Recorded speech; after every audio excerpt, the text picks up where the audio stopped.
Basically last video में हमने discuss किया था कि हमारे पास जो अल्केन्स हैं उनको कौन कौन से मेथड के ज़रिए प्रिपेयर किया जा सकता है। आज हम अल्केन्स के रिएक्शंस देखेंगे और उनकी रिएक्टिविटी देखेंगे कि अल्केन्स हमारे पास किस टाइप के रिएक्शंस देता है।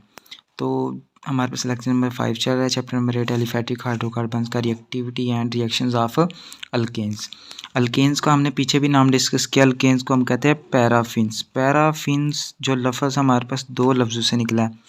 पैराफिन्स हमारे पास निकला है पैरम, जिसका मतलब होता है लिटिल, और दूसरा हमारे पास है अफिन्स, जिसका मतलब होता है अफिनिटी। लिटिल अफिनिटी का मतलब क्या हुआ, फिर हमारे पास है लेस रिएक्टिविटी। आमतौर पे अगर हम ऑर्डिनरी कंडीशन के अंदर देखेंगे ना, आम कंडीशन के अंदर, तो ये हमारे पास इनर्ट होती हैं, यानी कि कोई भी रिएक्शन नहीं करते किसकी तरफ, एस्टर की तरफ, अल्कलाइज की या कोई भी हमारे पास ऑक्सीडाइजिंग या रिड्यूसिंग एजेंट आ जाएगा ना कोई, उसके तरफ इनर्ट होंगे। लेकिन हमारे पास सूटेबल कंडीशंस हो तो उसके नतीजे में हमारे पास क्या होता है, दो तरह के रिएक्शन देता है ये। एक तो हमारे पास सब्स्टिट्यूशन रिएक्शन देता है, ठीक है,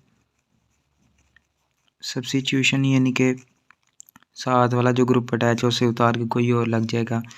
जबकि thermal and catalytic reactions, heat यानी कि ज़ोर के सबब हम क्या कर सकते हैं, हीट या कैटलिस्ट के थ्रू हम क्या कर सकते हैं, उसे परफॉर्म करवा सकते हैं।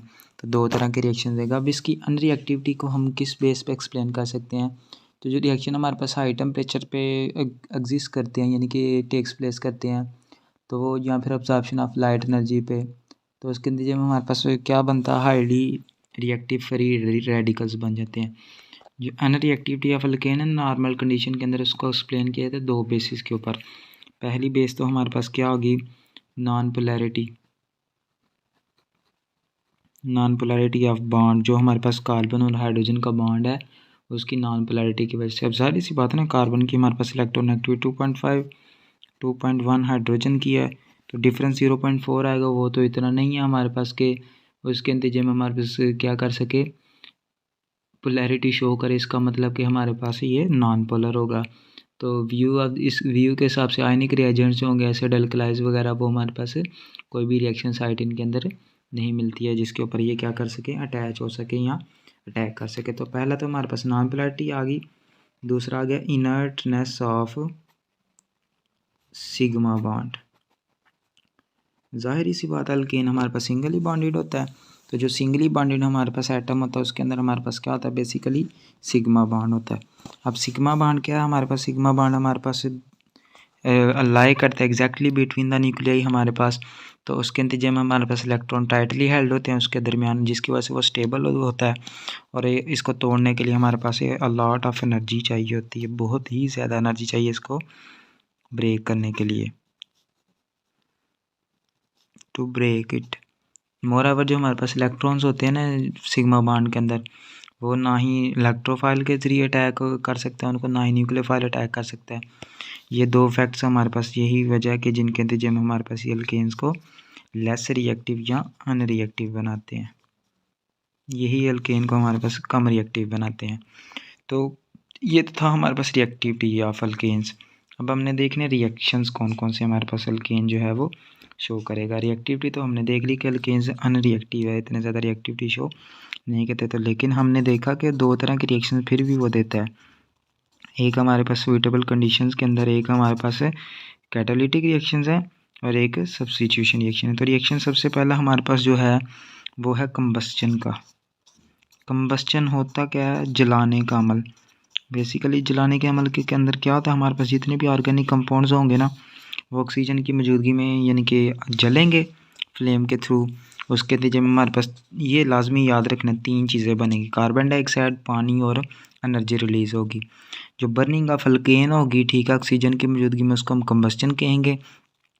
और जो हमारे पास अमाउंट ऑफ हीट इवॉल्व होती है उसको हीट ऑफ कंबस्चन कहते हैं। जाहिर सी बात है जो हीट उसके नतीजे में इवॉल्व होगी उसको हम क्या कहेंगे, हीट ऑफ कंबस्चन। जबकि जो बर्निंग ऑफ अल्केन है उसको हम किसकी मौजूदगी में, इन दी प्रेजेंस ऑफ ऑक्सीजन, उसको कंबस्चन कहेंगे हम। तो तो ये हमारे पास एग्जांपल है, ये हमारे पास मीथेन का मालिक्यूल है। एक मीथेन के मालिक्यूल को जलाने के लिए 2 ऑक्सीजन हमारे पास ज़रूरत होती है। फ्लेम कोई भी शोला इस्तेमाल कर लेंगे तो बनेगा कार्बन डाइऑक्साइड बनेगा, वाटर बनेगा, और साथ हमारे पास एनर्जी जो है वो 891 किलो जूल पर मोल हमारे पास रिलीज़ होगी। 2 वाटर के मालिक्यूल इसको हम कर लें। अगर चाहे ये रिएक्शन हमारे पास हाईली एक्सोथर्मिक है, देखा जाए हीट इवॉल्व हो रही है, लेकिन हमें बहुत ज़्यादा टेम्परेचर चाहिए होता है इस रिएक्शन को इनिशिएट करने के लिए, या फ्लेम या स्पार्क के थ्रू। कंबस्चन हमारे पास एक मेजर रिएक्शन जो अकरिंग कर रहा है इंटरनल कंबस्चन इंजन के अंदर, जिस तरह हमारे पास होता है ना गाड़ियाँ चलती है, तो इसी हमारे पास सिस्टम के ऊपर चलती है ये जो हमारे पास जलने का अमल होता है। तो कंप्रेस मिक्सचर होता है जो अल्केन का और एयर का, वो इंटरनल कंबस्चन इंजन के अंदर जलता जिसके नतीजे में हमारे पास क्या होती है, उसकी एफिशिएंसी इंक्रीज़ करती है। तो ये तो था हमारा कंबस्चन, यानी कि एक्सेस ऑक्सीजन की मौजूदगी में जलने का अमल होता है हमारे पास। सेकंड हमारे पास जो है वो है ऑक्सीडेशन। अब कंबस्चन हमारे पास जब होती है तो ऑक्सीजन की हमारे पास ना खुली तादाद मौजूद होती है, ऑक्सीजन की कोई भी रुकावट नहीं होती। लेकिन जब भी हमारे पास थोड़ी सी ऑक्सीजन की रुकावट होना शुरू हो जाएगी, तो उसके नतीजे में लिमिटेड सप्लाई ऑफ ऑक्सीजन के नतीजे में हमारे पास जो रिएक्शन होता है उसको ऑक्सीडेशन कहते हैं, यानी कि ऑक्सीजन की पूरी हमारे पास तादाद मौजूद नहीं है। जब लिमिटेड सप्लाई ऑफ ऑक्सीजन हो जाए तो वो हमारे पास ऑक्सीडेशन शो करता है। तो जब हमारे पास इनकम्प्लीट ऑक्सीडेशन होगी तो उसके नतीजे में हमारे पास ये मीथेन आ गया। एक मीथेन के लिए हमारे पास 2 चाहिए थे, लेकिन इधर 3 के लिए 4 हैं, तो बनेगा कार्बन मोनोऑक्साइड, 6 पानी के मालिक्यूल और कार्बन ब्लैक बनेगा। अब ये कार्बन ब्लैक जो है ना ये सॉलिड फॉर्म के अंदर, इसके हमारे डेली लाइफ के अंदर बहुत ज़्यादा यूजेस हैं, जैसे कि पाउडर सॉलिड होता है, ये यूज़ किया जाता है प्रिंटिंग इंक्स के अंदर, ठीक है, प्रिंट वगैरह निकालने के अंदर। और इसके अलावा हमारे पास टायर्स जो हमारे पास होते हैं ना, जो ऑटोमोबाइल टायर्स होते हैं उनको बनाने के अंदर भी क्या किया जाता है, इस्तेमाल किया जाता है। तो पहला तो हमारा ये आ गया कि अगर हमारे पास लिमिटेड सप्लाई ऑफ ऑक्सीजन हो तो कार्बन मोनोऑक्साइड बनेगा और साथ कार्बन ब्लैक बनेगा। ये हमारे पास एक इंपॉर्टेंट रिएक्शन है डेली लाइफ की यूजेस के लिहाज से। पहला तो हमारा था लिमिटेड सप्लाई ऑफ ऑक्सीजन की मौजूदगी में जो हमारा रिएक्शन होता है। सेकेंड है कैटालिटिक ऑक्सीडेशन। जो हमारे पास लोअर अल्केन्स होते हैं ना, वो बेसिकली क्या होते हैं, बर्न्स होते हैं इन दी प्रेजेंस ऑफ हमारे पास मेटालिक कैटलिस्ट। हाई टेम्परेचर और हाई प्रेशर के ऊपर हमारे पास यूज़फुल प्रोडक्ट्स बनते हैं। किस तरह, ये लेट्स सपोज ये हमारा मीथेन आ गया, जब इसका रिएक्शन करवाएंगे ऑक्सीजन के साथ, ठीक है, मोनोटॉमिक फॉर्म के अंदर, कैटलिस्ट जो हमारा कॉपर की ट्यूब होगी, ठीक है, और उस टेम्परेचर हमारे पास 400 डिग्री सेल्सियस होगा, 200 एटमॉस्फेयर हमारे पास क्या होगा, प्रेशर होगा। तो उसके नतीजे में हमारे पास जो बनेगा वो बेसिकली बनेगा मिथाइल अल्कोहल। मिथाइल अल्कोहल ये हमारे पास बनेगा मिथाइल अल्कोहल। तो जब इसका हम मज़ीद ऑक्सीजन के साथ रिएक्शन करवाएंगे in the presence of copper tube, same हमारे पास कंडीशंस होंगी जो हैं ऊपर, तो हमारे पास इधर बन जाएगा फॉर्मल्डिहाइड और साथ हमारे पास रिमूवल होगा वाटर का। फॉर्मल्डिहाइड का जब हम रिएक्शन करवाएंगे ऑक्सीजन के साथ सेम कंडीशंस के ऊपर, तो उसके नतीजे में हमारे पास बनेगा फॉर्मिक एसिड। फॉर्मिक एसिड का जब हम मज़ीद रिएक्शंस करवाएंगे ऑक्सीजन के साथ कॉपर की मौजूदगी में सेम कंडीशन के ऊपर, तो हमारे पास बनेगा कार्बन डाइऑक्साइड प्लस वाटर। तो ये हमारे पास ये भी यूज़फुल प्रोडक्ट है, ये भी यूज़फुल प्रोडक्ट, और इसका मतलब तीनों हमारे पास यूज़फुल प्रोडक्ट जब हमारे पास कैटालिटिक ऑक्सीडेशन होती है ना, हाई टेम्परेचर और हाई प्रेशर के ऊपर मेटालिक कैटलिस्ट की मौजूदगी में, कॉपर मेटल है हमारे पास, तो उसके नतीजे में हमारे पास यूज़फुल प्रोडक्ट्स बनती हैं। थर्ड जो हमारा था ये तो आ गया ना, पहला हमने देखा कि हमारा कंबस्चन था, दूसरा ऑक्सीडेशन था, तीसरा जो हमारा यानी कि रिएक्शन जो देता है ये है वो है नाइट्रेशन। नाइट्रेशन बेसिकली क्या होता है, जब introduction of nitro group in alkane is called nitration. जब हमारे पास सब्स्टिट्यूशन रिएक्शन होता है जिसके अंदर हमारे पास अल्केन होता है, हाइड्रोजन आइटम जो होता है ना अल्केन का, वो रिप्लेस हो जाता है नाइट्रो ग्रुप के साथ।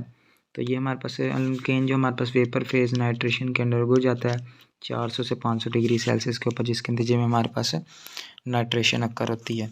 तो ये हमारे पास आ गया जी मीथेन। तो ये रिएक्शन होता है नाइट्रिक एसिड के मौजूदगी में, जाहिर सी बात है नाइट्रो ग्रुप सिर्फ और सिर्फ वही देता है। तो एक जो हमारे पास हाइड्रोजन होगा उसकी जगह हमारे पास नाइट्रो ग्रुप रिप्लेस हो जाएगा और ये बन जाएगा CH3NO2 और साथ हमारे पास एक हाइड्रोजन इधर से, एक हाइड्रोक्सिल ग्रुप इधर से, वाटर बन गया और ये हमारा बन गया नाइट्रो मीथेन। तो ये हमारे पास नाइट्रो का एडिशन हमारे पास बन जाएगी। नाइट्रो अल्केन जो हमारे पास मीथेन होते हैं ना, ये नाइट्रो अल्केन्स होते हैं। इनको यूज़ किया जाता है आमतौर के ऊपर फ्यूल्स में, as a fuel, as a solvent, और हमारे पास ऑर्गेनिक सिंथेसिस वगैरह के अंदर भी इसको यूज़ किया जाता है। ये जो हमारे पास नाइट्रेशन की जो प्रोडक्ट बनती है। फोर्थ हमारे पास नाइट्रेशन के बाद हैलोजिनेशन, यानी कि हैलोजिनेशन का मतलब फिर क्या हुआ, एडिशन ऑफ हैलोजन। अब जाहिर सी बात है, अब हम अल्कीन के रिएक्शन देख रहे हैं तो अल्कीन के अंदर ही एडिशन ऑफ हैलोजन्स होगी। तो अल्केन हमारे पास क्या करते हैं, रिएक्ट करते हैं क्लोरीन या ब्रोमीन के साथ यूवी या सनलाइट की मौजूदगी में हाई टेम्परेचर के ऊपर। तो हमारे पास हाइड्रोजन की रिप्लेसमेंट हो जाती है उसके साथ हैलोजन के साथ, जिसको हम हैलोजिनेशन कहते हैं। अब ये हमारे पास फ्लोरीन के साथ जो रिएक्शन होता है वो बहुत ही वायोलेंट होता है, शिद्दत के साथ होता है, जबकि आयोडीन के साथ बहुत ही स्लो। यही वजह कि हम जितने भी रिएक्शन देखेंगे वो क्लोरीन या ब्रोमीन के देखेंगे। तो हमारे पास ऑर्डर ऑफ रिएक्टिविटी है जो हैलोजेंस का वो इस तरह, फ्लोरीन सबसे रिएक्टिव, क्लोरीन उससे ज़्यादा, ब्रोमीन उससे कम एंड इस तरह उससे कम। तो 3 स्टेप्स होते हैं हमारे पास। पहला स्टेप जो हमारे पास है वो है इनिशिएशन यानी कि शुरू में क्या होता है, क्लोरीन और क्लोरीन जो हमारे पास डाई एटॉमिक फॉर्म है, यूवी रेज की फॉर्म है, ये बॉन्ड टूटेगा और क्लोरीन का 2 तरह के फ्री रेडिकल बनेंगे। सेकंड स्टेप हमारे पास है, उसको हम कहते हैं प्रोपोगेशन। Step 2 propagation. अब प्रोपोगेशन के अंदर हमारा क्या होता है कि जो हमारा मीथेन का मॉलिक्यूल है उसके साथ से एक हाइड्रोजन उतर जाएगा और वो रिप्लेस हो जाएगा हमारा किसके साथ, बेसिकली Cl के साथ मिलके HCl बना देगा और ये हमारे पास मिथाइल का फ्री रेडिकल बन जाएगा।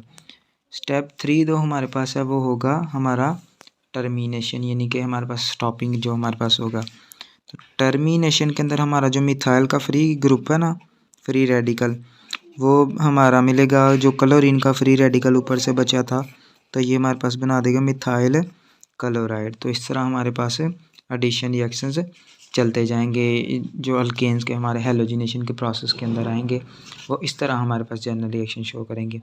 अब हम एक जनरल रिएक्शन की मदद से देखेंगे। ये हमारा मिथाइल ग्रुप है, ठीक है, मीथेन, तो ये मिथाइल क्लोराइड है, ठीक है।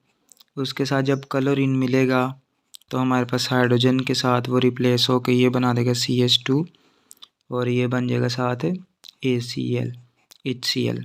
इस तरह यानी कि हमारे पास इस तरह रिएक्शन जो है वो सारे का सारा रिप्लेस होता जाएगा। CH2Cl आएगा हमारे पास और साथ HCl बन जाएगा। ये हमारे पास इस तरह, यानी कि चेन अगर हम चलाते हैं तो वो इस तरह चलेगी, CH4Cl2 ये बनेगा मिथाइल क्लोराइड प्लस HCl। ये जो हमारा मिथाइल क्लोराइड होगा इसका मज़ीद जब हम उसके साथ रिएक्शन करवाएंगे क्लोरीन के साथ तो हमारे पास क्या बन जाएगा, CH2Cl2 प्लस HCl।